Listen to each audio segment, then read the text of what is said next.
Spoilers do capítulo 301 de Blue Lock. Temos carreata dos jogadores convocados e temos valores novos. Exatamente, você não escutou errado. Fica comigo que eu vou te contar aqui os valores de 5 jogadores. 5 jogadores, enfim. E temos aqui um papo reto entre Michael Kaiser, eu ia falar Mikadireu, não, Michael Kaiser e Alexis Ness. Rapaziada, capítulo 301, lembrando que talvez os spoilers não voltem para sábado, hoje foi uma exceção.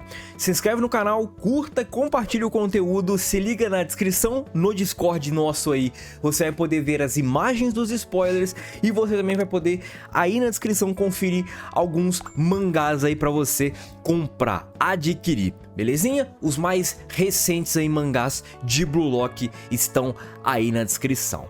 Rapaziada, vamos começar aqui porque nós abrimos o capítulo com scans dos jogadores indo embora, dos mestres, dos jogadores ali do Bastard, do PXG, do Bart, do Manshine. Todos estão indo embora, todos estão saindo ali para o vestiário. E nós temos também o caminho para o vestiário sendo muito longo para Michael Kaiser e Alexis Ness.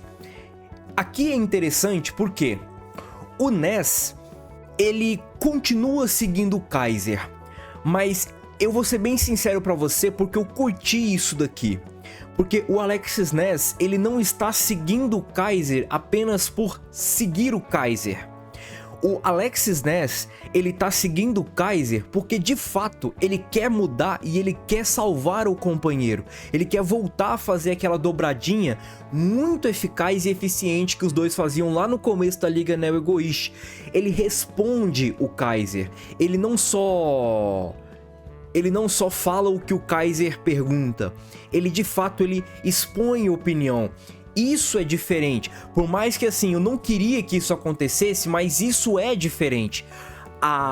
O comportamento do Ness para com o Kaiser mudou. Por mais que o Ness ainda fique ali pró-Kaiser, vamos dizer assim, entre aspas, submisso, ele não vai estar mais submisso ao Kaiser, se é que vocês vão me entender. O Kaiser, ele acha ruim, ele não gosta do Ness seguindo ele, mas o Ness fala, cara, você não é um merda, você é apenas um ser humano.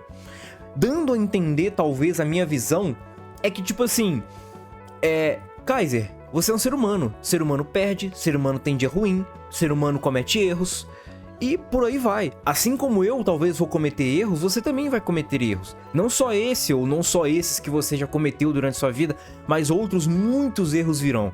É mais ou menos isso. O Ness, ele tem um olhar muito de frieza pro Kaiser, ele não tem mais aquele olhar de admiração.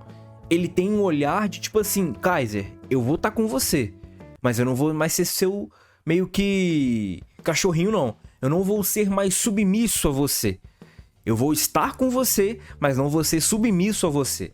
Isso é bem interessante e o próprio Ness, ele fala que vai lançar um feitiço pra tentar arrumar o Kaiser quebrado, pra tentar consertar toda essa relação, e eu tô bastante ansioso pra ver como é que vai ser esse feitiço, porque assim, os dois vão jogar juntos na Copa do Mundo Sub-20. Os dois eles vão ter que se entender e eu acredito que sim, esses dois são os principais jogadores da Alemanha na seleção. Pode não ser os únicos, mas são sim com certeza os principais ali que vão ganhar os principais destaques na Copa do Mundo Sub-20 por parte da seleção da Alemanha, beleza? E agora nós temos, depois dessas conversas, depois do Ness ficar ali meio que boladão com o Kaiser e tudo mais, nós temos os valores de 5 jogadores, Kaiser, Lorenzo, Ness, Charles e Yagi. E são valores interessantes, muito interessantes, e talvez indica o porquê que talvez o Izag não tenha chegado a 300 milhões. Porque o Lorenzo vale 280 milhões. Então talvez o Kaneshiro tenha colocado um limite entre os jogadores do Blue Lock para os New Gen, para meio que dando a entender que os New Gen, eles vão ser superados ou eles vão ser de fato ofuscados no próximo arco, que é o arco da Liga da Copa do Mundo Sub-20, né? O Kaiser vale 400 milhões, o Lorenzo 280, o Ness 130, o Charles 110, o Ag 80. Eu quero pontuar um asterisco aqui, porque como defensor, o Lorenzo é o melhor. E se o Lorenzo tem essa proposta de 280 milhões, acredito eu que os demais defensores tenham propostas inferiores. Pode ser propostas equivalentes a 250 milhões ou pode ser proposta abaixo de 250 milhões. Então, vale pontuar isso ainda. Mas dos New Gens apresentados nesse arco da liga, os jogadores do Blue Lock não superaram nenhum, vamos dizer assim, em questão de valor. Tá? Então vamos dizer que ainda precisam ser ofuscados. O Kaiser foi muito importante, o Kaiser, por mais que tenha, vamos dizer assim, perdido para o Izag, o Kaiser ainda é muito importante, foi muito importante para o Izag, e claro que vai haver toda uma construção. O Kaiser provavelmente vai para o Royale mesmo. Nós temos Lorenzo do Ubers, Ness do Bastard, Charles do PXG e Ag do Manshine, e eu quero muito destacar aqui o Ness do Bastard, porque o Ness, ele vai estar longe do Kaiser, vamos dizer assim, nesse cenário que nós estamos vendo agora. E ele estando longe do Kaiser, o que será que vai acontecer? Ele vai ter que jogar com o Izag, porque o Izag provavelmente vai pro Bastard. E aí? O Ness vai ter que evoluir bastante, e isso vai ser sim fundamental, e o próprio Kaiser no Royale vai ter que evoluir também. Não sei se essa evolução vai ter um impacto na Copa do Mundo Sub-20, porque faltam 50 dias ali na cronologia do Blue Lock para a Copa do Mundo Sub-20. Então não vai ter tanta lenha para queimar. Acredito que eles só vão voltar para suas respectivas nações e vão se preparar para a Copa do Mundo Sub-20. Então essas mudanças vão ser só mais para frente, mostradas de fato o impacto delas. Agora nós temos uma parte bem interessante do capítulo, onde eles têm que se preparar, né? Eles vão descansar e no outro dia, 9 horas da manhã, eles vão fazer uma carreata dos jogadores convocados. E é bem legal, nós temos aquele ônibus que tem aquele teto, né? Que os jogadores ficam no teto do ônibus com a taça, ou enfim, com uma carreata mesmo. E nós temos os jogadores dentro do busão, cara, muito foda. Nós temos Kiora, Zantetsu Shidou, Hiyori e Nanase, Otoya e Bachira, Barou e Fukaku, Sendo e Oliver Aiko, Karazu e Kiora. E Kiora? E Nico? Não.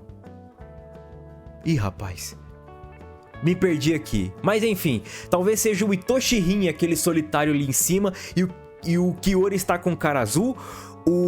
Jogaram juntos, né? O Nico está com o Ario, o Mikajiryo está com o Shigiri, o Yukimi está com Kunigami, Kurona está com Haichi e Izagi está com o Gagamaru. Aqui é interessante, né? Porque, por exemplo, o Kunigami ele não viveu isso ainda, essas sensações, porque o Kunigami no jogo contra o Japão Sub-20 ele não estava, e agora ele está vivendo pela primeira vez. E para essa comunidade aqui de jogadores, o Shidou, porque o Shidou foi jogar pelo Japão Sub-20, sendo Oliver Aiko e Fukaku, que estavam no time da seleção Sub-20 e não do Blue Lock. No mais, todos se conhecem, beleza? Bem interessante, eles se questionam ali onde é que eles vão e tudo mais, e agora eles param numa cidade, e essa cidade está, tipo assim, lotada em volta do ônibus. Sabe quando os jogadores estão indo para uma partida e tem aquela multidão em volta do ônibus, aquele caminho que trilha ali o ônibus, livre pela polícia e tudo mais, e em volta tem as multidões. Isso é muito foda, e quando os jogadores sobem até o teto do ônibus, eles ficam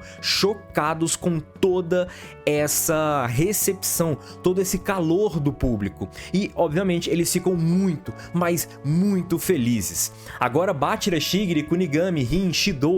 O Shidou e o Rin não se mataram, né? Interessante, e nem o Kunigami e o Shidou. O Oliver Aiko, Sendo, Nico, Kiora, Gagamaru, Izagi, todos estão ali aproveitando esse momento que é, acredito eu, muito foda, o ápice com certeza da carreira de todos esses moleques aí. E nós temos uma scan do Izagi, cara, sendo ovacionado pela torcida, é ele olhando e tem vários e vários torcedores gritando o nome dele, e o Izagi ele fala que o esporte proporciona isso. Isso é foda pra caramba. E ele não quer viver sem o futebol. E aí o Izagi, com o punho cerrado, faz a comemoração dele e todo mundo fica hypado. Izagi, com sua aura saindo do olho, ganha destaque. E quem ganha destaque agora é o Nagi Seishiro. Ele chega na sua casa, encontra o seu cacto Choki e fala que o Choki não mudou igual ele, mas eu discordo, o Nagi mudou desde quando ele comprou o Choki, vamos dizer assim, mas talvez não tenha mudado o suficiente para de fato deixar a vida que ele tinha de lado completamente. A gente faz muito paralelo do Battle lá naquela partida quando ele começou a ser ofuscado pelo próprio Izag e pelo próprio Nagi, quando ele se coloca num patamar de normalidade, enquanto o Izag tá vencendo a Copa do Mundo ou tá jogando pela seleção e ele não quer isso. O que nós temos é exatamente isso, esse contraste de jogadores no ápice e jogadores no fundo do poço. Beleza? Rapaziada, esses foram os spoilers. Segue o Discord pra você ver todas essas imagens que estão bem legais. E é nóis. Fui!